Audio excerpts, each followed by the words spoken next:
So I wanted to look back at all of the different approaches and outcomes that were attempted and see which states did the best and which states did the worst. Now, there are plenty of ways to do that, but I decided to kind of dig into the data and attempt to come up with a comprehensive ranking that took into account as much of the picture as possible. For example, how did the state do against the actual virus? How did they do in maintaining the economy as best as possible? We adjusted for the age of the population and population density, among other things, and even looked at the efficiency of the vaccine rollout. Finally, we looked at the government restrictions implemented in each state by utilizing the University of Oxford Stringency Index. We all realize, we were kind of once, in this place where everything looked really dark. And eventually we got to the middle of a once-in-a-lifetime situation. And most of us sort of put up with a little bit more than we normally would. It was a strange year. But you have to remember, this is America. You need to preserve as much freedom as humanly possible and keeping those restrictions active for as little time as you can. For example, if two states held the same performance in all the other categories, but one achieved that with draconian lockdowns and the other had no restrictions at all, the tiebreaker should go to the state that offered more freedom. That's not to say a state that can't, sort of went full lockdown, they could still do well on this. They can, and some did. But we can't only be looking at keeping people alive as if it's the only thing to think about. If we wanted that, a state that kept us all in individual plastic bubbles would win every single time. What we're looking for is the sort of fusion approach, the best comprehensive thing that we can look at, not just from the government, but also from the people of the state. Then, of course, we plugged it into a fancy formula and gave each state a score 1 to 100. So let's see the results. We start with the worst 5 states in the union. You guys suck. Coming in at number 5, at least 5th from the bottom, with a total score of 27.8 out of 100. Congratulations to the state that I grew up in, Connecticut. Yeah.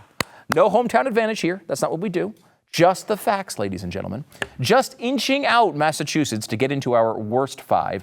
Connecticut ranked 45th in COVID deaths per million, not in a good way, like the bad way, despite they had the 3rd most stringent lockdown in the country.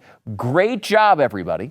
The economy did okay, kind of, in comparison to some of these lockdown states, but overall, it was pretty much a disaster.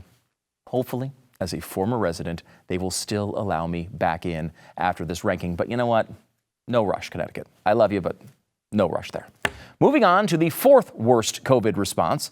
It's a tiny state. It sounds like it's surrounded by water, but instead it's surrounded by annoying accents. With a score of 25.2 out of 100, it's Rhode Island. Rhode Island, of course, did not perform well in any category. It was 3rd from the bottom in COVID deaths, despite a severe lockdown, and the economy suffered a very harsh fate as well. While being an island helped out a lot of countries and helped them shield themselves from the virus, being Rhode Island didn't seem to help at all. Now we're up to the 3rd worst COVID response in America. Aren't you getting nervous? We're getting so close to the worst. You should be, if you happen to live in the next state. With a pathetic score of only 20.6 out of 100. The opposite of congratulations goes to the state of Louisiana. There you go, Louisiana. Congratulations. Now, let no one claim that we're only hammering blue states here, as Louisiana's Republican voting record could not shield it from a terrible performance against the coronavirus. Louisiana had a terrible outbreak at the beginning, putting it in 43rd place in raw health measures.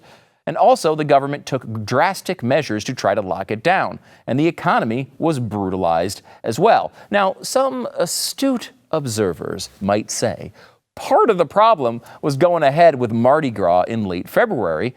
One study says a single individual may have kicked off a chain of transmission during the holiday, eventually leading to 50,000 infections in Louisiana. And that decision and that event were held in very blue New Orleans, not very red Louisiana. Fair enough, but as long as New Orleans is still in your state, you have to answer for it. Sorry, Louisiana. Now we are all the way down to the 2nd worst COVID response in America. I am all a tingle. Remember, Louisiana had a score of 20. We have a massive drop-off to our next state.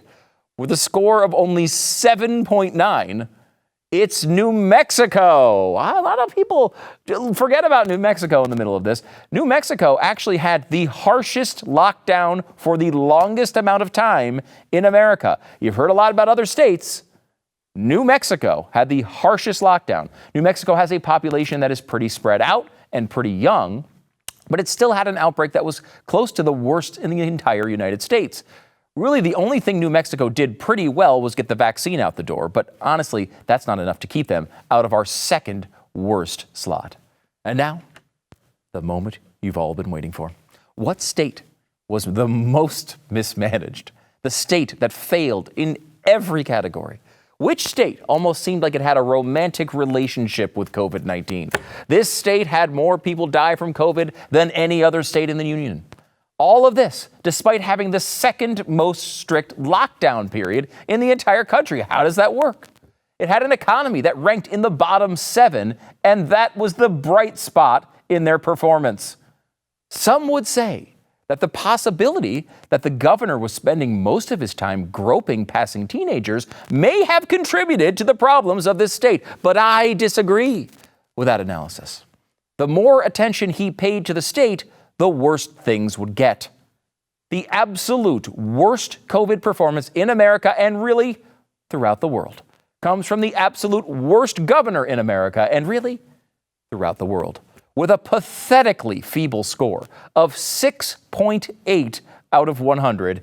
It is, you know it well, New York. It's worth mentioning that, of course, most of the states near the bottom of this list are neighbors of New York and only had these issues because of spillover from New York. So basically, the whole bottom of the list is New York's fault and therefore Andrew Cuomo's fault.